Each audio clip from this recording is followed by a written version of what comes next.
Hello friends, welcome to my channel. स्वागत है आप सभी का आज के सेशन में। और आज ये हमारा तीसरा दिन है जो हम लोग बीपीएससी प्लस डीपीओ पे जो हम लोग टारगेट रखे हैं 30 दिनों में कंप्लीट रिवीजन का, उसका ये तीसरा दिन है। तो आइए इस तीसरे दिन में हम लोग पढ़ेंगे आधुनिक भारत, यानी कि मॉडर्न इंडिया। आधुनिक भारत से जितने भी जुड़े हुए प्रश्न पूछे जाएंगे आपका बीपीएससी प्लस डीपीओ या बिहार के अन्य एग्जाम या किसी भी एग्जाम में जहाँ पे हिस्ट्री, मॉडर्न हिस्ट्री पूछा जाएगा, उसके लिए ये सेशन काफ़ी महत्वपूर्ण है। तो आप इस सेशन को पूरा देखिए, तब इसका आपको ये क्या कितना वैल्यूएबल है ये समझ में आएगा। तो चलिए इस सेशन को शुरू करते हैं। तो देखिए हम लोग इस सेशन में शुरू करेंगे 1857 का विद्रोह से। तो आइए देख लेते हैं। आधुनिक भारत के इतिहास में 1857 का विद्रोह विशिष्ट स्थान रखता है। इसे भारत का प्रथम स्वतंत्रता संग्राम भी माना जाता है, इस बात को आप ध्यान में रखिएगा। इसी विद्रोह से भारत के स्वतंत्रता संग्राम का प्रारंभ हुआ। देखिए जहां पे इंपॉर्टेंट रहेगा मैं खुद उसको हाईलाइट कर दूंगा। चलिए तो आगे देख लेते हैं। चर्बी लगे संभवतः गाय एवं सुअरों की चर्बी कारतूसों के प्रयोग को 1857 का विद्रोह का तत्कालिक कारण माना गया। तो देखिए तत्कालिक मतलब करेंट, एक तरह से बोल सकते हैं। तात्कालिक कारण क्या था उस समय का, क्यों क्यों अचानक ये विद्रोह इतना फैल गया? तो ध्यान रखिएगा, चर्बी लगे जो कारतूस जिसे सैनिक को अपने मुंह से उसका ऊपर का खोलना पड़ता था, इसी वजह से। और वो संभवतः गाय और सुअर के चर्बी से बने थे, जिससे दोनों समुदाय, हिंदू मुस्लिम दोनों समुदाय के सैनिक काफी नाराज थे। इसी की वजह से उन्होंने ऐसा विद्रोह कर दिया। तो 29 मार्च 1857 को मेरठ छावनी, ध्यान रखिएगा कौन सा छावनी, तो मेरठ छावनी में तैनात एक सैनिक, ध्यान रखिएगा इनका नाम मंगल पांडे ने चर्बी लगे कारतूसों का प्रयोग करने से इनकार करते हुए अपने ब्रिटिश अधिकारी की हत्या कर दी थी। तो देखिए कौन हत्या कर दिए थे, तो मंगल पांडे, ध्यान रखिएगा। जिसके चलते 8 अप्रैल 1857 को मंगल पांडे को फांसी की सजा दी गई। तो इस डेट को याद रखिएगा, प्रश्न पूछा गया है प्रीवियस के एग्जाम में कि उनको फांसी, मंगल पांडे जी को फांसी कब दिया गया था, तो ध्यान रखिएगा 8 अप्रैल 1857 को। अब आइए आगे देख लेते हैं। 10 मई 1857 को मेरठ छावनी के सैनिकों ने विद्रोह की शुरुआत कर दिल्ली की ओर कूच किया तथा 12 मई को दिल्ली पर कब्जा करके सैनिकों ने निर्वासित मुगल सम्राट, कौन देखिए कौन मुगल सम्राट था, बहादुर शाह द्वितीय को भारत का क्या कर दिया, घोषित बादशाह घोषित कर दिया। शीघ्र ही यह विद्रोह उत्तर एवं मध्य भारत में भी फैल गया। तो ये जो विद्रोह स्टार्ट हुआ था मेरठ से, वो पूरे उत्तर एवं मध्य भारत में ये फैल गया। ध्यान रखिए इस बात को। 1857 के विद्रोह के समय भारत का गवर्नर जनरल कौन था, तो ध्यान रखिएगा ये प्रश्न काफी बार पूछा है, लॉर्ड लॉर्ड कैनिंग था। इस बात को आप लोग ध्यान रखिएगा, ये प्रश्न पूछा गया, काफी इंपॉर्टेंट है। जहां पे इंपॉर्टेंट रहेगा मैं खुद मार्क कर दूंगा। तो बस आप इसी तरह रिवीजन करते रहिए, सेशन में पूरा बने रहिए, पूरा सेशन को देखिए तभी आपका लाभ होगा। तो चलिए ये देखिए, यहाँ से एक प्रश्न आपका डायरेक्ट, देखिए हम लोग रिवीजन कर रहे हैं टू द पॉइंट। जो क्वेश्चन आपको प्रश्न एग्जाम में पूछा जाएगा, आप किसी भी प्रीवियस ईयर क्वेश्चन बैंक, खास करके घटना चक्र से आप देखिए, वहां पे जाके इसको पढ़ लीजिए पहले एक बार, और फिर वहां पे क्वेश्चन सॉल्व करने का प्रयास कीजिए। देखिए आपका लगभग लगभग सारा क्वेश्चन सॉल्व हो जाएगा इस सेशन को देखने के बाद से। तो चलिए देख लेते हैं। 1857 के विद्रोह के प्रमुख केंद्र व विद्रोही नेता, ये इंपॉर्टेंट है, ध्यान रखिएगा। यहाँ से एक प्रश्न प्राय पूछे गए हैं, 1 से 2 प्रश्न। तो देखिए स्थान जहां विद्रोह हुआ, और वह नेता, विद्रोह का नेता, जो नेता था वो विद्रोह का, और वो अधिकारी, देखिए तीनों का नाम है, वह ब्रिटिश अधिकारी जिसने विद्रोह का दमन किया। तो ये तीनों आपको ध्यान में रखना है। जैसे फॉर एग्जाम्पल जगदीशपुर को लेते हैं, तो जगदीशपुर के नेता कौन थे, तो ध्यान रखिएगा कुंवर सिंह थे। और इस विद्रोह को, जो ये विद्रोह कर रहे थे जगदीशपुर में कुंवर सिंह जी, उसको किस अधिकारी ने, ब्रिटिश अधिकारी ने विद्रोह का दमन किया, तो ध्यान रखिएगा जनरल आयर टेलर ने। फिर है आपका दूसरा है पटना। पटना में कौन कर रहे थे? तो पटना में भी कुंवर सिंह ही थे। और इसे यहाँ पटना में किसके द्वारा आंदोलन को दबाया गया? तो वो था विंसेंट आयर, ध्यान रखिएगा। उसके बाद है आपका कानपुर। कानपुर में कौन लीड कर रहे थे, नेता कौन थे? तो नाना साहब, ध्यान रखिएगा इस बात को। और अधिकारी जो था, जो दमन किया उस विद्रोह का, वो था कैंपबेल। तो बस इसमें आपको कुछ बताने लायक नहीं, आप डायरेक्ट देखिए, जगह देखिए, प्लेस देखिए, लीडर देखिए कौन नेता थे और उस समय कौन अधिकारी था। बरेली, ये प्रश्न काफी बार पूछा गया है, तो इसको एकदम से आप रट जाइए, याद कर लीजिए, जो करना है कीजिए, बट इसको आपको भूलना नहीं है। बरेली से कौन थे? तो खान बहादुर। और यहाँ भी कौन था जो विद्रोह का दमन किया? तो कैंपबेल था, देख लीजिए। और इलाहाबाद एवं वाराणसी कौन थे? तो लियाकत अली। और यहाँ पे जो ब्रिटिश अधिकारी था वो था कर्नल नील। फिर झांसी, झांसी से कौन? तो रानी लक्ष्मीबाई थी। और यहाँ पे विद्रोह का दमन किया गया कैप्टन ह्यूरोज के द्वारा। फिर उसके बाद देख लेते हैं लखनऊ। तो यहाँ के लीडर कौन थे? तो बेगम हजरत महल। और यहाँ भी विद्रोह का दमन किसके द्वारा किया गया? तो कैंपबेल के द्वारा। तो देखिए कैंपबेल आपका 3 जगह है, एक तो आपका कानपुर में है, फिर आपका बरेली में है, और फिर लखनऊ में है। तो यूपी का जो यहाँ पे देखिए 1 2 3 4 5 जगह है यूपी, उसमें 3 जगह कैंपबेल था और झांसी में ह्यूरोज था। और फिर आपका बरेली ये इलाहाबाद और वाराणसी में कर्नल नील था। तो इस तरह से आप ध्यान में रख सकते हैं। आप यूपी का पूरा हो गया, यहाँ पे 2 पटना का, जगदीशपुर और पटना। तो इसमें से आप ध्यान रख लीजिए, एक जगह आयर टेलर था, एक जगह विंसेंट आयर था, और नेता तो कुंवर सिंह थे। तो इस तरह से आपको उम्मीद करता हूँ याद हो गया होगा। अब आगे हम लोग इसमें पढ़ेंगे, झांसी में विद्रोह का नेतृत्व रानी लक्ष्मीबाई ने किया। नाना साहब के नेतृत्व में 5 जून 1857 को कानपुर पर अधिकार किया गया। 1857 के विद्रोह में पंजाब, बंगाल, दक्षिण भारत के अधिकांश हिस्सों जैसे हैदराबाद और मद्रास ने विद्रोह में भाग नहीं लिया। तो इस तरह से प्रश्न आपको 4 ऑप्शन दे दिए जाएंगे, ए बी सी डी करके, और पूछा जाएगा 4 जगह का नाम दे दिया जाएगा कौन भाग नहीं लिया। तो ध्यान रखिएगा, पंजाब, बंगाल और दक्षिण भारत के अधिकांश हिस्से जैसे हैदराबाद, मद्रास, ये सब इस विद्रोह में भाग नहीं लिया था। बिहार के जगदीशपुर में जमींदार कुंवर सिंह ने विद्रोह का नेतृत्व किया, जैसा कि हम लोग ऊपर देख चुके हैं इसको। और आगे इसमें देखिए, विद्रोह के बाद भारत में ईस्ट इंडिया कंपनी के शासन का अंत हो गया तथा भारत ब्रिटिश क्राउन के अधीन हो गया और भारत के गवर्नर जनरल को अब वायसराय कहा गया। तो ये किस विद्रोह के बाद ऐसे पूछा जाता है कि गवर्नर जनरल को वायसराय कहा जाने लगा? तो ध्यान रखिएगा, ये 1857 का जो विद्रोह रिवोल्ट हुआ था उसके बाद से।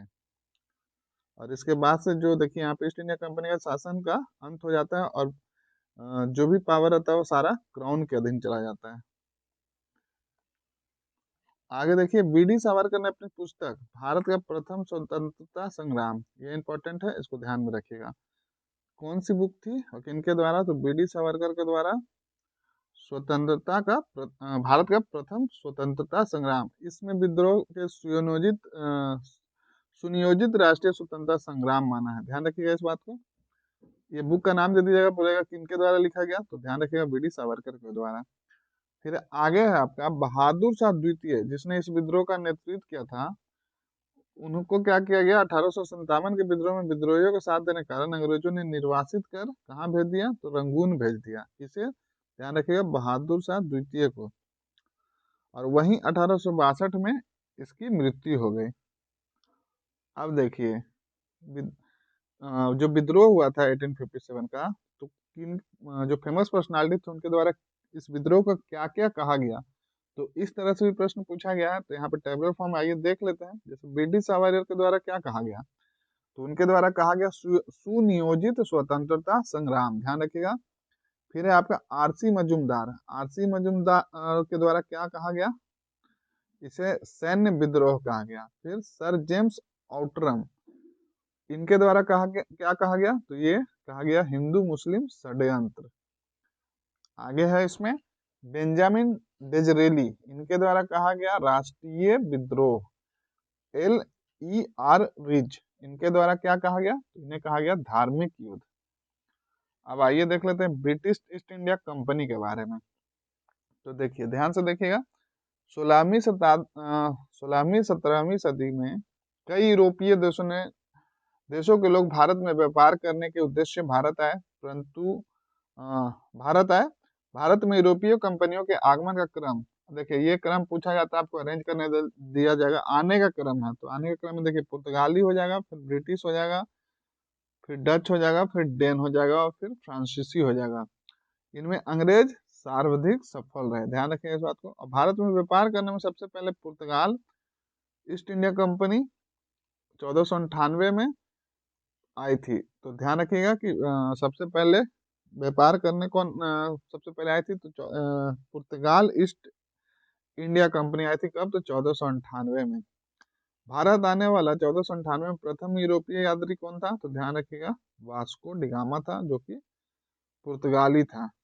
अब आगे है इसमें आपका, पुर्तगाल के बाद अंग्रेज ब्रिटिश ईस्ट इंडिया कंपनी 1600 में भारत में व्यापार करने आई, और इसके बाद डच ईस्ट इंडिया कंपनी 1602 में आई। डेनिश डेनमार्क कंपनी 1616 में, तथा अंत में फ्रांसीसी ईस्ट इंडिया कंपनी 1664 में भारत में व्यापार करने आए। तो इस बात को ध्यान रखिएगा, कौन कब आया, आपका ईयर दे दिया जाएगा या फिर सीक्वेंस भी कभी कभी अरेंज करने के लिए पूछ लिया जाता है। अब आगे इसमें है, भारत आने वाले प्रथम अंग्रेज व्यक्ति कौन थे? तो 1599 में जॉन मिल्डन हॉल था। इस नाम को याद रखिएगा। कब आया था? तो 1599 में। कौन था? तो जॉन मिल्डन हॉल। ब्रिटेन की महारानी एलिजाबेथ प्रथम द्वारा 31 दिसंबर 1600 प्रदान किए गए चार्टर्ड द्वारा, तो देखिए कब दिया गया था? तो 31 दिसंबर 1600 को चार्टर्ड प्रदान किया गया था। तो उसमें क्या था? ब्रिटिश इंडिया कंपनी की स्थापना की गई। और ब्रिटिश ईस्ट इंडिया कंपनी का वास्तविक नाम, देखिए यह भी पूछा गया है प्रीवियस के एग्जाम में, the governor and company of merchant of trading into the East Indies. ये था आपका ईस्ट इंडिया का पूरा नाम, ईस्ट इंडिया कंपनी का पूरा नाम। ध्यान रखिएगा, क्या है? The governor and company of the merchant of trading in into the East Indies. अब आगे देख लेते हैं इसमें, ब्रिटेन के राजा जेम्स प्रथम के दूत के रूप में वर्ष 1608 में हॉकिंस नामक, नाम याद रखिएगा, इंपॉर्टेंट है, हॉकिंस नामक एक अंग्रेज मुगल सम्राट जहांगीर के दरबार में आया था। और वर्ष 1613 में जहांगीर ने अंग्रेजों को सूरत में व्यापारिक कोठी स्थापित करने की इजाजत दी। तो ध्यान रखिएगा, व्यापारिक कोठी स्थापित करने की इजाजत किसके द्वारा दिया गया? तो जहांगीर के द्वारा। कब दिया गया? तो 1613 में। और कहाँ दिया गया? तो सूरत में दिया गया। काफी इंपॉर्टेंट है ये पॉइंट, ध्यान रखिएगा। यहाँ से जो मैंने जो सर्कल किया हूँ उसको तो आप बिल्कुल ना भूलें। चलिए तो आगे देख लेते हैं। वर्ष 1615 में सर टॉमस रो नामक एक अंग्रेज भी जेम्स प्रथम के दूत के रूप में भारत आया था। ध्यान रखिएगा इसको। कब आया था? 1615 में। कौन? तो सर टॉमस रो। नेक्स्ट है आपका, बंगाल में अंग्रेजों ने अपनी पहली फैक्ट्री या कोठी बोलिए शाहजहां के काल में 1651 में बंगाल के सूबेदार की आज्ञा से बनाई। तो ध्यान रखिएगा, बंगाल में पहली फैक्ट्री कब बनी अंग्रेजों के द्वारा? तो 1651 में। पुर्तगालियों की राजकुमारी कैथरीन ब्रिगेंजा का विवाह ब्रिटेन के चार्ल्स द्वितीय से 1616 में हुआ। और इसके फलस्वरूप अंग्रेजों ने मुंबई को या बंबई को दहेज के रूप में प्राप्त हुआ। तो देखिए, जो पुर्तगाली राजकुमारी थी कैथरीन ब्रिगेंजा, नाम याद रखिएगा, का विवाह किनसे हुआ? ब्रिटेन के चार्ल्स द्वितीय से। और दहेज में क्या किया पुर्तगालियों ने? बंबई को दहेज के रूप में अंग्रेजों को दे दिया। अब आगे है इसमें आपका, जहां से श्योर शॉर्ट क्वेश्चन पूछा जाता है हर बार, ये देख लीजिए एकदम अच्छे से देखिएगा इसको, एक एक पॉइंट को, एक एक लाइन को। गवर्नर, गवर्नर जनरल एवं वायसराय काफी इंपॉर्टेंट है। कोई भी ऐसा एग्जाम नहीं जिसमें यहाँ से प्रश्न ना पूछा गया हो। तो देखिए, यहाँ से आपको क्या क्या है, नाम बताना है, और उसके बाद कार्यकाल है उसका, और प्रमुख कार्य है। तो ये आपको ध्यान से देखना है। तो पहला जो है वो देख लीजिए, कौन था? बंगाल का गवर्नर। तो बंगाल का गवर्नर कौन था? तो लॉर्ड क्लाइव था। और इसका टाइम पीरियड क्या था? 1757 से 1760, और तथा 1765 से 1767 था। अब इसका प्रमुख कार्य इंपॉर्टेंट काम क्या था इसका वो देख लेते हैं। ईस्ट इंडिया कंपनी द्वारा 1757 में नियुक्त बंगाल का प्रथम गवर्नर, तो देखिए ये क्वेश्चन इंपॉर्टेंट है, प्रथम गवर्नर था, ये बंगाल का प्रथम गवर्नर था। भारत में ब्रिटिश शासन का संस्थापक, तो भारत में ब्रिटिश शासन का संस्थापक किसे बोला जाता है, तो ध्यान रखिएगा लॉर्ड क्लाइव को बोला जाता है। और ऐतिहासिक प्लासी का युद्ध तथा बक्सर का युद्ध इसी के नेतृत्व में लड़ा गया। तो आपको देखिए यहाँ पे आपको डेट भी याद रखना है, प्लासी का युद्ध कब हुआ था, तो 1757 में, और बक्सर का युद्ध 1764 में। ध्यान रखिएगा क्लाइव के ही नेतृत्व में लड़ा गया था। अंग्रेज, और इसमें अंग्रेज क्या हुआ, विजयी रहे, बंगाल में द्वैध शासन स्थापित किया। तो फिर ये भी प्रश्न पूछा जाएगा आपसे कि द्वैध शासन किसके द्वारा स्थापित किया गया बंगाल में, तो ध्यान रखिएगा लॉर्ड क्लाइव के द्वारा।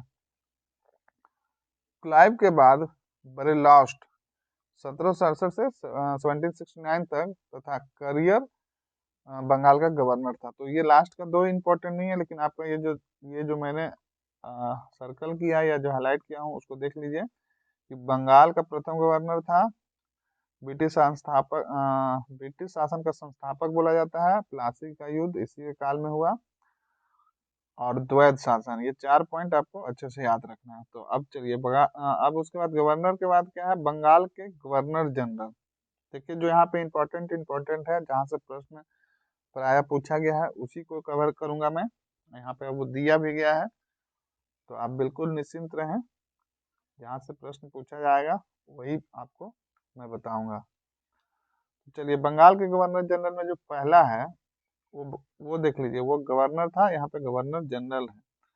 तो पहला है वॉरेन हेस्टिंग, जिसका टाइम पीरियड है 1772 से 1785।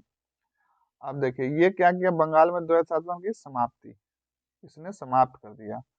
बंगाल शासन ईस्ट इंडिया कंपनी के अधीन किया। अब ये देखिए जो बंगाल शासन था उसको अपने ईस्ट इंडिया कंपनी के अधीन कर लिया। 1776 में रेगुलेटिंग एक्ट के तहत हेस्टिंग को बंगाल का गवर्नर से प्रथम गवर्नर जनरल बनाया गया। काफी इंपॉर्टेंट है, इस लाइन को आप ध्यान में रखिएगा। किस एक्ट के तहत, तो 1773 रेगुलेटिंग एक्ट के तहत क्या हो गया, हेस्टिंग को गवर्नर से प्रथम, तो वो प्रथम गवर्नर था कौन, अभी जो हम लोग पढ़े क्लाइव। अब क्लाइव के बाद क्या आ गया, हेस्टिंग। हेस्टिंग सॉरी, हेस्टिंग क्या है, हेस्टिंग जो है आपका वो प्रथम गवर्नर जनरल है, ध्यान रखिएगा। और इसी एक्ट के तहत कलकत्ता में उच्चतम न्यायालय की स्थापना हुई। तो ये भी पूछा गया है कि कलकत्ता में जो उच्चतम न्यायालय की स्थापना हुई किस एक्ट के तहत, तो ध्यान रखिएगा 1773 रेगुलेटिंग एक्ट के तहत। और फिर बंगाल की राजधानी कलकत्ता को अंग्रेजी साम्राज्य की राजधानी घोषित किया गया। और 1775 से 1782 ईस्वी में प्रथम आंग्ल मराठा युद्ध एवं 1780 से 84 के बीच में द्वितीय मैसूर इसी के काल में हुआ। तो इस बात को आप ध्यान रखिएगा, इंपॉर्टेंट जितना था सब मैंने कवर कर दिया। चलिए अब आगे देख लेते हैं लॉर्ड कॉर्नवालिस। इसका टाइम पीरियड है 1786 से 1793। और देखिए पहला और दूसरा आंग्ल मैसूर युद्ध हुआ किसके काल में, तो किसके शासन में, तो वारेन हेस्टिंग के काल में। अब जो तृतीय आंग्ल मैसूर है वो हुआ था लॉर्ड कॉर्नवालिस के टाइम पीरियड में। बंगाल में स्थायी भूमि बंदोबस्त प्रणाली की शुरुआत, ये इंपॉर्टेंट है, ये ध्यान रखिएगा, जो कि 1793 में हुई। भारतीय सिविल सेवा का जनक, मोस्ट इंपॉर्टेंट, काफी बार ये प्रश्न पूछा गया है कि भारतीय सिविल सेवा का जनक किसे कहा गया है, तो ध्यान रखिएगा लॉर्ड कॉर्नवालिस को कहा गया है। शासक के पृथक्करण के सिद्धांत का जन्मदाता, और एक कॉर्नवालिस संहिता जो कि 1793 में लागू हुआ था। तो यहाँ पे 3-4 पॉइंट जो है आपको अच्छे से याद रखना है, खास करके भारतीय सिविल सेवा का जनक लॉर्ड कॉर्नवालिस को, और ये भूमि बंदोबस्त प्रणाली जो थी वो भी लॉर्ड कॉर्नवालिस के द्वारा किया गया था। अब इसके बाद है आपका sir John Shore. Sir John Shore, इसका टाइम पीरियड है 1793 से 1798। अपनी हस्तक्षेप या तटस्था नीति के लिए विख्यात था। आगे देख लेते हैं, इसमें ज्यादा कुछ नहीं था। लॉर्ड वेलेस्ली, ये इंपॉर्टेंट है, इसका टाइम पीरियड था 1798 से 1805 ईस्वी। ये देखिए सहायक संधि प्रथा द्वारा भारत में ब्रिटिश साम्राज्य का विस्तार। तो सहायक संधि किसके द्वारा किया गया था, लाया गया था, तो लॉर्ड वेलेस्ली के द्वारा। ध्यान रखिएगा। साम्राज्य का विस्तार, चतुर्थ आंग्ल मैसूर युद्ध जो कि 1799 में हुआ था, और द्वितीय आंग्ल मराठा युद्ध इसी के काल में हुआ था, यानी कि वेलेस्ली काल में। और तथा कलकत्ता में फोर्ट विलियम कॉलेज की स्थापना। तो ये भी इंपॉर्टेंट है कि कलकत्ता में फोर्ट विलियम कॉलेज की स्थापना किसके काल में हुआ था, तो लॉर्ड वेलेस्ली के काल में। और वेलेस्ली के बाद सर जॉर्ज बार्लो बंगाल का गवर्नर जनरल था। ठीक है, ये इंपॉर्टेंट उत्तर नहीं है। अब देख लेते हैं यहाँ से लॉर्ड मिंटो प्रथम के बारे में। तो 1807 से 1813 इसका टाइम पीरियड है। महाराजा रंजीत सिंह के साथ प्रसिद्ध अमृतसर की संधि इंपॉर्टेंट है, ध्यान रखिएगा। 1809 में किसके द्वारा किया गया था, तो लॉर्ड मिंटो के द्वारा। और इसके कार्यकाल में 1813 का चार्टर्ड एक्ट पारित हुआ, काफी इंपॉर्टेंट, ध्यान रखिएगा। अब हम लोग पढ़ेंगे लॉर्ड हेस्टिंग्स, जो कि 1813 से 1823 इसका टाइम पीरियड है। प्रथम आंग्ल नेपाल युद्ध हुआ था और तृतीय आंग्ल मराठा युद्ध इसके काल में हुआ था। फिर लॉर्ड एम्सहर्ड, ये इसका टाइम पीरियड है 1823 से 1828, और ये आंग्ल बर्मा युद्ध काल में हुआ था। नेक्स्ट है आपका भारत गवर्नर इंपॉर्टेंट है लॉर्ड विलियम बेंटिंक। इसका टाइम पीरियड है 1828 से 1835। तो देखिए 1833 के चार्टर्ड एक्ट के तहत बंगाल के गवर्नर जनरल को भारत का गवर्नर जनरल बना दिया गया। तो आपसे प्रश्न इस तरह से पूछा जाएगा कि किस एक्ट के तहत बंगाल का जो गवर्नर था, पहले गवर्नर बनाया, फिर उसको अमेंड करके क्या किया, गवर्नर जनरल, और बाद में फिर उसको भारत का गवर्नर जनरल बना दिया। ध्यान रखिएगा। तो जो बंगाल के गवर्नर जनरल को भारत गवर्नर जनरल बना, वो कौन सा एक्ट था, तो ध्यान रखिएगा 1833 का चार्टर्ड एक्ट। अब आगे है इसमें बेंटिक भारत में सामाजिक सुधारों के लिए भी विख्यात था। 1829 में सती प्रथा का अंत, कन्या शिशु वध पर प्रतिबंध, और कलकत्ता में मेडिकल कॉलेज की स्थापना जो कि 1835 में हुआ था। तो ये सारे पॉइंट आपको ध्यान में रखना है। नेक्स्ट है आपका आगे सर चार्ल्स मेटकॉफ। इसका टाइम पीरियड है 1835 से 1836, ज्यादा समय के लिए नहीं है। समाचार पत्रों में से प्रतिबंध हटाया और इसे समाचार पत्रों का मुक्तिदाता। देखिए ये डायरेक्ट प्रश्न आपको पूछा जाएगा कि समाचार पत्रों का मुक्तिदाता किसे कहा जाता है, तो ये सर चार्ल्स मेटकॉफ को कहा जाता है। नेक्स्ट है आपका लॉर्ड ऑकलैंड। इसका टाइम पीरियड है 1836 है। आप टाइम पीरियड नहीं भी, मतलब एक सीक्वेंस अगर देख लेते हैं तो अच्छा रहेगा, नहीं भी याद है, लेकिन ये जो उसके द्वारा किए गए कार्य है वो प्रमुख कार्य आपको ध्यान में रखना ही होगा, क्योंकि डेट बहुत सारे हो जाते हैं तो वो आपको याद रहे ना रहे, लेकिन कार्य जरूर याद रखें। लॉर्ड ऑकलैंड का के समय में क्या हुआ, देखिए प्रथम आंग्ल अफगान युद्ध हुआ और शेरशाह द्वारा निर्मित ग्रैंड ट्रंक रोड की मरम्मत कराई गई। तो जीटी रोड का मरम्मत किस अंग्रेज के द्वारा कराया गया, तो ध्यान रखिएगा लॉर्ड ऑकलैंड के द्वारा। अब आगे है इसमें लॉर्ड एलन बरो। इसका टाइम पीरियड है 1842 यानी 1842 से 1844। वर्ष 1843 में सिंध का ब्रिटिश राज में विलय हुआ। ध्यान रखिएगा कब हुआ, किसे काल में हुआ, तो 1843 में हुआ सिंध का ब्रिटिश में विलय, लॉर्ड एलन ब्रो के टाइम पीरियड में। दास प्रथा का अंत किया गया, इंपॉर्टेंट है, ध्यान रखिएगा। नेक्स्ट है आपका लॉर्ड हार्डिंग। इसका टाइम पीरियड 1844 से 1848। प्रथम आंग्ल सिख युद्ध हुआ इसके काल में, और प्राचीन स्मारकों का संरक्षण करवाया गया। नेक्स्ट है आपका लॉर्ड डलहौजी, इंपॉर्टेंट है काफी, इससे जितनी जुड़ी हुई बातें हैं उसको आप यहाँ पे ध्यान से देखिए। इसका टाइम पीरियड है 1848 से 1856। इसमें बोला गया द्वितीय आंग्ल बर्मा युद्ध हुआ।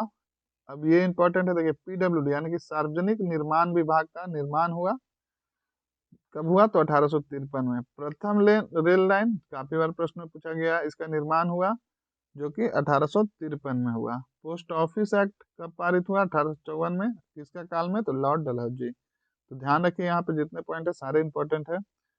सर चार्ल्स वुड की शिक्षा सुधार नीति 1854 में। डलहौजी की व्यगत नीति यानी कि लैप्स नीति, ब्रिटिश साम्राज्य में मिलाए गए राज्य से, जैसे सतारा, झांसी, नागपुर, और भी थे यहाँ पे जो इम्पोर्टेंट थे मोस्टली वो नाम दिया गया है। फिर उसके बाद क्या हुआ, शिमला को ग्रीष्मकालीन राजधानी बनाया गया। तो ध्यान रखिएगा इस बात को, ये भी पूछा गया है।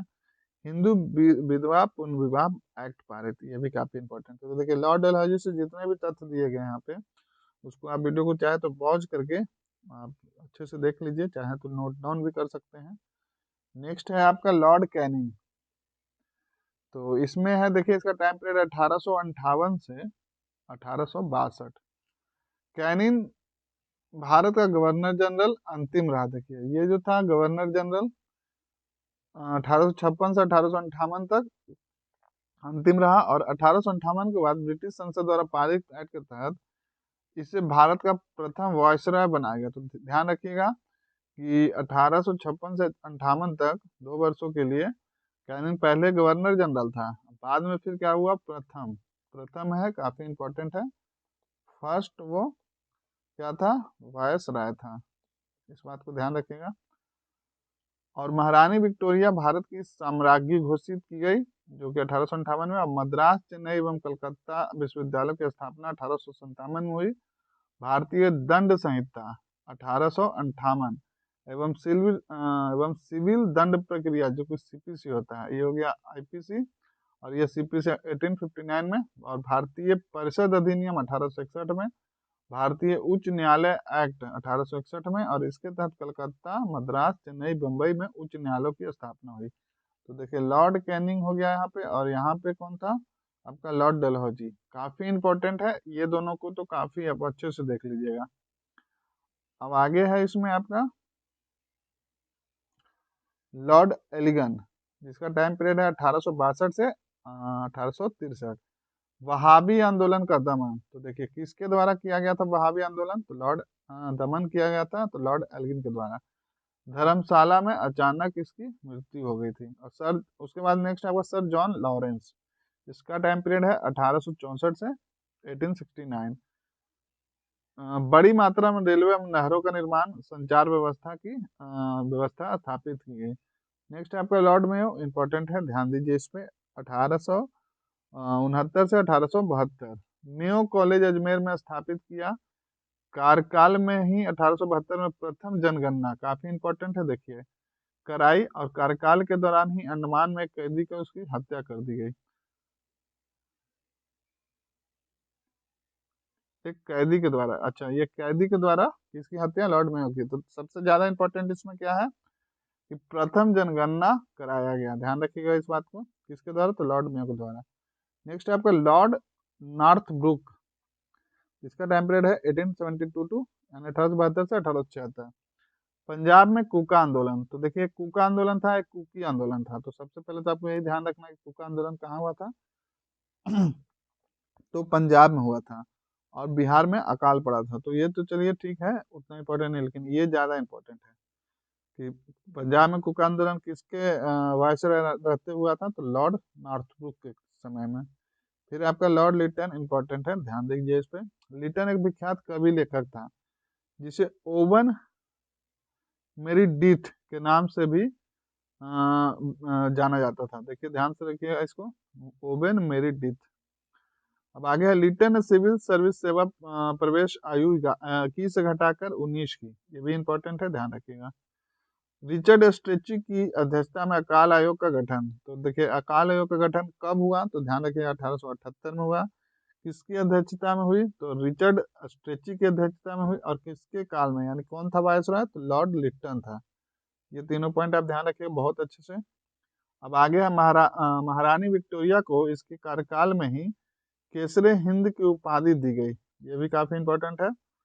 और प्रसिद्ध वर्नाकुलर एक्ट, तो देखिए लॉर्ड लिटन एकदम वीवीआई हो जा रहा है, काफी कुछ हुआ था इसके समय। प्रसिद्ध वर्नाकुलर एक्ट यानी प्रेस पे प्रतिबंध हेतु तथा भारतीय शस्त्र अधिनियम 1878, और द्वितीय आंग्ल अफगान युद्ध। तो देखिए लॉर्ड लिटन, डलहौजी, कैनिंग, ये जितने भी हैं और भी इंपॉर्टेंट, लेकिन इनको जैसे ये लिटन हो गया, कैनिंग हो गया, और यहाँ पर डलहौजी, ये इस पे जितने जुड़ी हुई है चीजें दी गई है, उसको आप एकदम अच्छे से याद कर लीजिए, वहां से श्योर शॉर्ट क्वेश्चन आपका बनेगा। नेक्स्ट है आपका लॉर्ड रिपन, इसका टाइम पीरियड 1880 से 1884। वर्नाकुलर एक्ट रद्द किया गया, तो देखिए किसके समय में लगाया गया था, तो वो लिटन के समय और रिपन, तो कंफ्यूज नहीं होना, एल के बाद आर आता है, तो उस तरह से भी आप सीक्वेंस, अगर आपको दोनों नाम एक साथ स्ट्राइक कर गया कि कौन लगाया था कौन हटाया था, तो कंफ्यूज नहीं होना है। पहले जो था वो लगाया था, यानी एल पहले आता है तो लिटन के द्वारा लगाया गया था और रद्द किया गया रिपन के द्वारा। तो इस तरह से एक माइंड मेकअप करके चलिएगा, तो आपका गड़बड़ नहीं होगा, आप कंफ्यूज नहीं होइएगा पेपर में अगर ऑप्शन एक साथ दोनों रिपन और लिटन दे दिया जाता है तो ध्यान रखिएगा, वर्नाकुलर एक्ट रद्द किया गया लॉर्ड रिपन के द्वारा, कब, तो 1882 में। तो देखिए 1800, और लगाया कब गया था प्रसिद्ध वर्नाकुलर, यहाँ पे टाइम नहीं दिया गया लगता है, चलिए ठीक है, ध्यान रखिएगा 1882 में इसे रद्द किया गया। रिपन को प्रेस का मुक्तिदाता, देखिए तो ये काफी इंपॉर्टेंट है, काफी बार पूछा गया है कि इंडिया में उस समय प्रेस का मुक्तिदाता किसे कहा जाता है, तो ध्यान रखिएगा रिपन को कहा जाता है।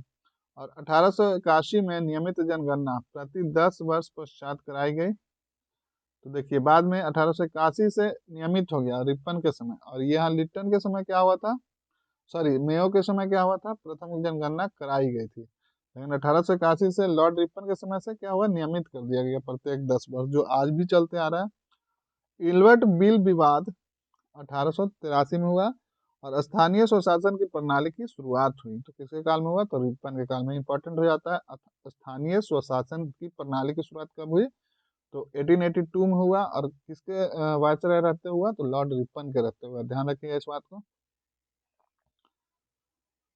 नेक्स्ट है आपका लॉर्ड डफरिन, 1884 से 1888। यो येओ हुम के नेतृत्व में, एओ ह्यूम के नेतृत्व में भारतीय राष्ट्रीय कांग्रेस की स्थापना, तो देखिए ये, और तृतीय आंग्ल बर्मा युद्ध, तो आप इसको तो एकदम दिमाग में फिट कर लीजिए, डायरेक्ट क्वेश्चन आपका पूछा जाएगा कि जब भारतीय राष्ट्रीय की पहले तो ये पूछा जाए किसके नेतृत्व में गठन हुआ, कब हुआ, और जब गठन हुआ कांग्रेस की, तो उस समय भारत का वायसराय कौन था, तो वो आपको ध्यान में रखना है, कौन था, लॉर्ड डफरिन था। अब उसके बाद नेक्स्ट है आपका लॉर्ड लैंसडाउन, इसका टाइम पीरियड 1888 से 1894। भारतीय परिषद एक्ट कब पारित हुआ, 1892 में। फिर आगे है भारत और पाकिस्तान के बीच सीमा रेखा डुरंड रेखा का निर्धारण, तो ये काफी इंपॉर्टेंट हो जाता है, लॉर्ड लैंसडाउन, इसी के वायस रहते भारत और अफगानिस्तान सीमा पे डुरंड रेखा का निर्धारण किया गया, तो ध्यान रखिएगा, यहाँ से आपका ये भी क्लियर हो जा रहा है कि डुरंड रेखा कौन दो देशों के बीच में है, तो ध्यान रखिएगा इंडिया और अफगानिस्तान के बीच में है। तो चलिए नेक्स्ट देख लेते हैं आगे, लॉर्ड एल्गिन द्वितीय, तो लॉर्ड एल्गिन द्वितीय जो था वो था 1894 से 1899 तक। तिलक द्वारा शिवाजी उत्सव की घोषणा, तो देखिए जब तिलक, क्वेश्चन इस तरह से फ्रेम हो सकता है कि तिलक द्वारा जब शिवाजी उत्सव की घोषणा की गई 1895 में, तो उस समय भारत का वायसराय कौन था, तो ध्यान रखिएगा लॉर्ड एल्गिन द्वितीय था, भूलिएगा नहीं इसको, द्वितीय है यहाँ पे, लॉर्ड एल्गिन द्वितीय। चापेकर बंधुओं द्वारा पूना में 2 अंग्रेज अधिकारियों की हत्या की गई 1897 में, और भारत में किसी ब्रिटिश अधिकारी का प्रथम राजनीतिक हत्या थी, तो इस बात को ध्यान रखिएगा कि प्रथम राजनीतिक हत्या ब्रिटिश अधिकारी का किनके द्वारा किया गया, तो चापेकर बंधुओं के द्वारा, कहाँ किया गया, तो पूना में, कब किया गया, तो 1857 में। इस तरह से फैक्ट याद रखिए आपको, क्योंकि बीपीएससी का रिकॉर्ड है, वो इसी तरह के प्रश्न आपको स्ट्रेट फॉरवर्ड पूछेंगे, आप नहीं याद रखिएगा आपसे क्वेश्चन नहीं बन पाएगा, तो जितना ज़्यादा आप इस सबको रिवीजन कीजिएगा, एक बार में नहीं होगा, 2 बार 3 बार इस वीडियो को देखिए, बिल्कुल आपको जितना बार रिवाइज कीजिएगा आपको बिल्कुल याद होता चला जाएगा। फिर है आपको लॉर्ड कर्जन, 1899 से 1905 इसका टाइम पीरियड। उत्तर पश्चिम सीमा प्रांत का गठन हुआ, पश्चिम विश्वविद्यालय अधिनियम 1904।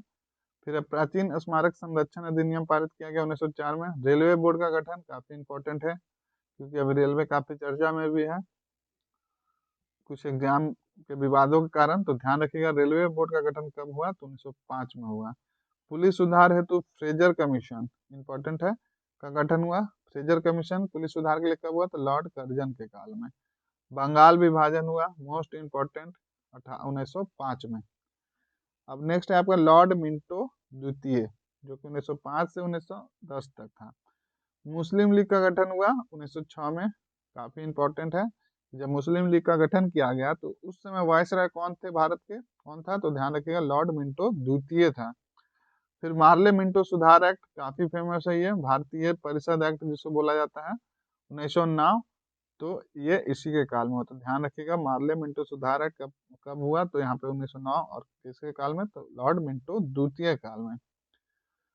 फिर है सूरत में कांग्रेस का विभाजन, काफी इंपॉर्टेंट है ये भी। तो आप इस तरह लॉर्ड मिंटो को भी दोनों पॉइंट, तीनों पॉइंट एक्चुअली, मुस्लिम लीग की स्थापना, कांग्रेस का विभाजन 7 में 6 में हुआ, और 9 में मार्ले मिंटो सुधार एक्ट यानी कि भारतीय परिषद एक्ट। तो ध्यान रख, इसको दम देख ही लीजिए अभी से, क्योंकि ये काफी बार पूछा गया ये प्रश्न, और जिसमें जो मैं ज्यादा जोर दे रहा हूँ उसको आप काफी अच्छे से देखिए, बिल्कुल आपका वहां से प्रश्न आने की संभावना ज्यादा है। इंपॉर्टेंट तो काफी और भी हैं, लेकिन जहाँ पे मैं ज्यादा जोर दे रहा हूँ उसको आप अच्छे से देखिए। चलिए नेक्स्ट है आपका लॉर्ड हार्डिंग द्वितीय। इसका टाइम पीरियड है 1910 से 1916। ब्रिटेन के राजा जॉर्ज फिफ्थ का भारत आगमन हुआ 12 दिसंबर 1911 में। दिल्ली में बंगाल विभाजन रद्द किया गया, इंपॉर्टेंट है बंगाल विभाजन। अ, देखिए, बंगाल विभाजन किसके काल में हुआ? मिंटो में। और हार्डिंग द्वितीय में क्या हुआ? रद्द कर दिया गया। कब? तो 12 दिसंबर, ये सॉरी 2000, सॉरी 1911 में। और दिल्ली राजधानी बनी कब? तो 1912 में। हार्डिंग के दिल्ली में प्रवेश के दौरान बम फेंका गया, और 23 दिसंबर 1912 प्रथम विश्व युद्ध का आरंभ हुआ। कब? तो 1914। तो ये भी प्रश्न पूछा जा सकता है आपके कि जब प्रथम विश्व युद्ध प्रारंभ हुआ तो उस समय भारत के वायसराय कौन थे? तो ध्यान रखिएगा, लॉर्ड हार्डिंग द्वितीय थे। नेक्स्ट आपका लॉर्ड चेम्सफोर्ड, जो कि 16 से 21 तक रहा। बनारस हिंदू विश्वविद्यालय की स्थापना। देखिए, आप इस तरह से अगर डिटेल में भी पढ़ने बैठिएगा तो शायद आपको सारा कुछ याद नहीं, लेकिन इस टेबुलर फॉर्म में आपका जो भी इंपॉर्टेंट था यहाँ पे आपको सारा कुछ दे दिया गया है। तो यही मतलब होता है रिवीजन का। आप पहले से पढ़े हुए हैं तो आपको बिल्कुल यहाँ से वीडियो को देखते जाइए, और एक एक पॉइंट को देखते जाइए, आपको कितने अच्छे से रिवीजन होते चला जाएगा। तो चलिए, बनारस हिंदू विश्वविद्यालय की स्थापना हुई कब हुई? तो 16 में हुई। और उसमें वायसराय कौन था? तो ध्यान रखिएगा, लॉर्ड चेम्सफोर्ड था। गांधी जी का द्वारा चंपारण में प्रथम सत्याग्रह, काफी मोस्ट इंपॉर्टेंट में इंपॉर्टेंट, ये ध्यान रखिएगा, अप्रैल 1917 में। फिर जलियांवाला बाग हत्याकांड, 13 अप्रैल 19 में इसको। तो वायसराय कौन था? चेम्सफोर्ड। मॉन्टेगू चेम्सफोर्ड सुधार अधिनियम, काफी इंपॉर्टेंट है ये। देखिए 1919, 1909, ये सब बहुत ही इंपॉर्टेंट है, तो ध्यान रखिएगा इसको। नेक्स्ट है आपका लॉर्ड रीडिंग। लॉर्ड रीडिंग 1921 से 1926 तक रहा। चौरा चौरी कांड हुआ इसके काल में 5 फरवरी 1922 को। काकोरी ट्रेन डकैती हुआ 9 अगस्त 1925 को। और स्वामी श्रद्धानंद की हत्या हो गई 26 में। और कानपुर में अखिल भारतीय साम्यवादी दल का गठन हुआ कब? तो 1924 में। ध्यान रखिएगा इस बात को। नेक्स्ट है आपका लॉर्ड इरविन। लॉर्ड इरविन कब कब से कब तक रहा? तो 1926 से 1931 तक रहा। फिर आपका इसमें देखिए, इसका प्रमुख कार्य क्या था? साइमन कमीशन का भारत में आगमन। तो डायरेक्ट प्रश्न पूछा गया है आपसे प्रीवियस एग्जाम में, कि जब साइमन कमीशन भारत आया तो उस समय भारत का वायसराय कौन था? तो वो था आपका लॉर्ड इरविन। दिल्ली के असेंबली में भगत सिंह व बटुकेश्वर दत्त द्वारा बम फेंका गया कब? तो 8 अप्रैल 1929 को। कांग्रेस ने अपने पहले लाहौर अधिवेशन में पूर्ण स्वराज की घोषणा की, काफी इंपॉर्टेंट है। यहाँ पे देखिए, तो लॉर्ड इरविन से भी जितने जुड़े हुए तथ्य काफी इंपॉर्टेंट लग रहा है, तो आप इसको ध्यान से देखिए और याद करने का प्रयास कीजिए। कब हुआ था ये स्वराज घोषणा? तो 31 दिसंबर 1929 को। गांधी द्वारा ऐतिहासिक दांडी यात्रा किया गया 12 मार्च 1930 में प्रारंभ हुआ, और लंदन में प्रथम गोलमेज सम्मेलन संपन्न हुआ 1930 में। और गांधी इरविन समझौता हुआ 5 अप्रैल 1931 में। तो देखिए कितना इंपॉर्टेंट, कितना कम टेक्स्ट में आपको दिया गया है, तो आप इसको अच्छे से देखिए और इसको एक एक पॉइंट को याद कर लीजिए। फिर नेक्स्ट है आपका लॉर्ड विलिंगटन। इसका टाइम पीरियड था 1931 से 1936। द्वितीय गोलमेज सम्मेलन, देखिए कितना बार ये प्रश्न पूछा गया है। द्वितीय गोलमेज सम्मेलन में गांधी जी ने कांग्रेस का एकमात्र प्रतिनिधि के रूप में हिस्सा लिया, जो कि 1931 में हुआ था। तो ये भी प्रश्न काफी इंपॉर्टेंट है। फिर आपका ब्रिटेन के प्रधानमंत्री रैमजे मैकडॉनल्ड द्वारा ऐतिहासिक सांप्रदायिक निर्णय की घोषणा कब? तो 1932 में। फिर आपका गांधी और अंबेडकर के बीच में पूना पैक्ट 1932 में हुआ, तो किसी काल में? तो लॉर्ड वेलिंगटन वेलिंगटन के काल में। फिर आपका तृतीय गोलमेज सम्मेलन जो कि 32 में हुआ, तो ध्यान रखिए गोलमेज सम्मेलन क्या हुआ? 30, 31 फिर 32। भारत सरकार अधिनियम 1935 जब लाया गया, तब कौन था वायसरॉय? तो लॉर्ड विलिंगटन। तो देखिए ये भी काफी इंपॉर्टेंट है, ध्यान से रखिएगा। फिर आपका लॉर्ड लिनलिथगो 1936 से 1943, द्वितीय विश्व युद्ध 1939 से 1945 तक चला। किसके उस समय जब द्वितीय विश्व युद्ध चला तो भारत का वायसरॉय कौन था? तो ध्यान रखिएगा लॉर्ड लिनलिथगो था। इसी तरह प्रश्न आपको फ्रेम किया जाएगा, तो आप बस अच्छे से देखते जाइए और रिवीजन करते जाइए। और पसंद आ रहा है तो बिल्कुल आप वीडियो को लाइक करना ना भूलें। कांग्रेस द्वारा व्यक्तिगत सविनय अवज्ञा आंदोलन प्रारंभ किया गया 17 जनवरी 1941 को, और गांधी जी का भारत छोड़ो आंदोलन 1942। तो देखिए ये प्रश्न अभी हालिया किसी एग्जाम में पूछा गया था। आप लोग कमेंट करके बताइए कि कौन सा एग्जाम में पूछा गया। उम्मीद करता हूँ उसमें आप लोग बहुत लोग दिए होंगे कि जब भारत छोड़ो आंदोलन का आरंभ किया गया तो उस समय भारत का वायसरॉय कौन था? तो ध्यान रखिएगा लॉर्ड लिनलिथगो था। फिर आपका लॉर्ड वेवेल, शिमला समझौता 1945 हुआ, 45 में हुआ। कैबिनेट मिशन का भारत आगमन हुआ 24 मार्च 1946। तो यहाँ पे ये डायरेक्ट आपका देखिए, हम लोग वायसरॉय तो रिवीजन कर रहे हैं, साथ में इधर जो डेटा और डेट दिया गया है वो भी इंपॉर्टेंट है। अब जैसे पूछा कैबिनेट मिशन भारत का आगमन कब हुआ, तो ध्यान रखिएगा 24 मार्च 1946 का। तो रिवीजन का मतलब ही यही होता है कम समय और कम टेक्स्ट में आपको ज्यादा से ज्यादा इंपॉर्टेंट मटेरियल मिल जाए। तो उम्मीद करता हूँ आपको ये वीडियो पसंद आ रहा होगा। तो चलिए, पंडित नेहरू द्वारा अंतरिम सरकार का गठन किया गया। तो ये भी प्रश्न पूछा गया कि जब अंतरिम सरकार का गठन किया गया तो उस समय भारत का वायसरॉय कौन था? तो लॉर्ड वेवेल। संविधान सभा की प्रथम बैठक 9 दिसंबर 1946। फिर है ब्रिटिश पीएम एटली की घोषणा 20 फरवरी 1947 को, और इसमें भारत को जून 1948 का तक स्वतंत्र करने की घोषणा की गई थी। तो इस वजह से वेवेल भी यहाँ पे इंपॉर्टेंट है, ध्यान रखिएगा। नेक्स्ट है आपका लॉर्ड माउंटबेटन, काफी इंपॉर्टेंट है, इसको ध्यान दीजिएगा। 1947 से 1948 भारत का अंतिम वायसरॉय लॉर्ड माउंटबेटन ने 3 जून 1947 को भारत विभाजन की घोषणा की। तो पहले तो लॉर्ड माउंटबेटन क्या था? वो अंतिम वायसरॉय था। और भारत विभाजन की घोषणा कब की? एक देखिए बंगाल विभाजन था, और यहाँ देख लीजिए, एक तो बंगाल विभाजन था और फिर आपका यहाँ पे है भारत विभाजन की घोषणा। तो बंगाल विभाजन हुआ था, कब हुआ था? 5 जुलाई 1905 को। और यहाँ पे भारत विभाजन की घोषणा कब हुई? 3 जून 1947 को, ध्यान रखिएगा। ब्रिटिश संसद 4 जुलाई 1947 को भारतीय स्वतंत्रता अधिनियम पारित। इस एक्ट के तहत भारत को 2 टुकड़े करके इसे भारत पाकिस्तान को 2 राज्यों में विभाजित कर दिया गया। फिर है आपका चक्रवर्ती राजगोपालाचारी जी, इनका टाइम पीरियड था 1948 से 1950। स्वतंत्र भारत के प्रथम वायसरॉय जो कि 48 से 50 तक रहे, तो कौन थे? चक्रवर्ती गोपालाचारी जी। तो यहाँ पे देखिए जितने भी वायसरॉय से जुड़े हुए तथ्य थे, या ऊपर में पहले भारत के गवर्नर जनरल, और उससे पहले बंगाल के गवर्नर जनरल, और फिर यहाँ पे बंगाल के गवर्नर। तो जो भी था जितना, और आप किसी भी सेट को या क्वेश्चन बैंक को उठा के देखिए, आपका यहाँ से जितने भी गवर्नर से क्वेश्चन पूछा गया है, आपका नहीं कवर होता तो आप बताइए, और कमेंट करके बताइए कि हाँ ये क्वेश्चन कवर नहीं हो रहा है मेरा, या फिर छूट गया। तो देखिए इतना अच्छे से यहाँ पे दिया गया है, तो उम्मीद करता हूँ आपको काफी मजा आया होगा इसको पढ़ने में। तो चलिए अब आगे देख लेते हैं। आगे हम लोग इस सेशन में देख लेते हैं भारत के प्रमुख सामाजिक सुधार। ध्यान रखिएगा ये डे हम लोग का कौन सा है? 3rd है। तो हम लोग पढ़ रहे हैं नेक्स्ट भारत के प्रमुख सामाजिक सुधार आंदोलन, काफी इंपॉर्टेंट है। तो देखिए राजा राम मोहन राय द्वारा वर्ष 1828 में ब्रह्म समाज की स्थापना की गई। कहाँ की गई? तो कलकत्ता में हिंदू धर्म के सुधार करने तथा एकेश्वरवाद का प्रचार करने के लिए की गई थी। तो ध्यान रखिएगा कि ब्रह्म समाज की स्थापना कब की गई? तो 1828 में। किनके द्वारा? तो राजा राम मोहन राय के द्वारा। नेक्स्ट है आपका, राजा राम मोहन राय ने भारतीय नवजागरण का अग्रदूत माना जाता है। डायरेक्ट क्वेश्चन पूछा गया आपसे कि भारतीय नवजागरण का अग्रदूत किन्हें माना जाता है? तो ध्यान रखिएगा राजा राम मोहन राय जी को।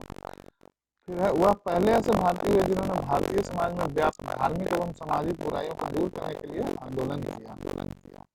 फिर आपका राजा संवाद कॉम्पिटिशन ध्यान रखिएगा। तो विराट अखबार प्रकाशन के भारत में अपनी नींव रखी। ध्यान रखिएगा संवाद कॉम्पिटिशन विराट किनके द्वारा प्रारंभ किया गया था? राजा राम मोहन राय के द्वारा। 1839 में देवेंद्रनाथ टैगोर ने कलकत्ता में तत्वबोधिनी सभा की स्थापना की थी। ध्यान रखिएगा तत्वबोधिनी सभा की स्थापना किसके द्वारा किया गया था? तो देवेंद्रनाथ टैगोर के द्वारा। फिर है वर्ष 1867 में डॉक्टर आत्माराम पांडुरंग ने बंबई में प्रार्थना समाज। तो डायरेक्ट क्वेश्चन, प्रार्थना समाज किनके द्वारा? तो आत्माराम पांडुरंग। कब? तो 1867 में। फिर है आपका राधा स्वामी सत्संग की स्थापना आगरा में वर्ष 1861 में तुलसी राम शिवदयाल द्वारा की गई थी। दयानंद सरस्वती द्वारा वर्ष 1875 में बंबई में आर्य समाज की स्थापना की गई। फिर आपका आर्य समाज की द्वारा मूर्ति पूजा का विरोध किया गया। वह वेदों में विश्वास रखते थे, इसलिए आर्य समाज का प्रमुख नारा था वेदों की ओर लौटो। स्वामी दयानंद की प्रमुख रचना सत्यार्थ प्रकाश, ये प्रश्न पूछा गया प्रीवियस में। और पाखंड खंडन, तो देखिए ये पूछा गया, तो यहाँ पे एक और नाम है पाखंड खंडन, किनके द्वारा, किनकी रचना थी? तो ध्यान रखिएगा स्वामी दयानंद सरस्वती। अब आगे है वर्ष 1897 में स्वामी विवेकानंद ने रामकृष्ण मिशन की स्थापना अपने गुरु रामकृष्ण परमहंस की स्मृति में बेलूर कलकत्ता में की थी। तो ध्यान रखिएगा रामकृष्ण मिशन की स्थापना किनके द्वारा? तो स्वामी विवेकानंद जी के द्वारा। फिर आपका वर्ष 1893 में विवेकानंद ने शिकागो, जो कि अमेरिका में है, विश्व धर्म सम्मेलन में भाग लिया तथा कब? डेट याद रखिएगा 1893, तथा भारत की प्रतिष्ठा को विश्व मंच पर प्रतिष्ठित किया। अब आगे इसमें अमेरिका जाने से पहले विवेकानंद ने महाराज खेतड़ी के सुझाव पर अपना नाम नरेंद्र नाथ से स्वामी विवेकानंद रखा था। तो ये इंपॉर्टेंट हो जाता है कि इनके सुझाव पे, तो महाराज खेतड़ी के नाम पे, खेतड़ी के सुझाव पे। फिर आगे महादेव गोविंद रानाडे को पश्चिम भारत में सांस्कृतिक पुनर्जागरण का अग्रदूत माना जाता है। फिर है आपका वर्ष 1857 में थियोसॉफिकल सोसाइटी की स्थापना मैडम एचपी वाला ब्लोबोस्की के द्वारा हेनरी स्टील ऑलकॉट ने अमेरिका में की थी। तो यह भी काफी इंपॉर्टेंट है, ध्यान रखिएगा। सारा वन लाइनर के तौर पे है, आप बिल्कुल एक भी मत छोड़िए। जो ही है वो आपका एग्जाम में पूछने वाला ही चीज दिया गया है, एक्स्ट्रा कुछ भी नहीं है। आपका डायरेक्ट स्ट्रेट फॉरवर्ड क्वेश्चन इसी से आएगा। भारत में होम रूल की तर्ज पर होम रूल लीग की स्थापना वर्ष 1916 में एनी बेसेंट, जो कि आयरलैंड की थी, उनके द्वारा किया गया। फिर नेक्स्ट है महात्मा गांधी द्वारा वर्ष 1932 में छुआछूत के विरोध में हरिजन सेवक मंडल संघ की स्थापना की गई। नेक्स्ट है आपका डॉक्टर अंबेडकर द्वारा 1942 में अखिल भारतीय अनुसूचित जाति संघ की स्थापना की गई। तो यहाँ पे देखिए हमारा आज का यानी कि डे 3 में हम लोग मॉडर्न इंडिया का समाज सुधार आंदोलन तक कवर कर लिया।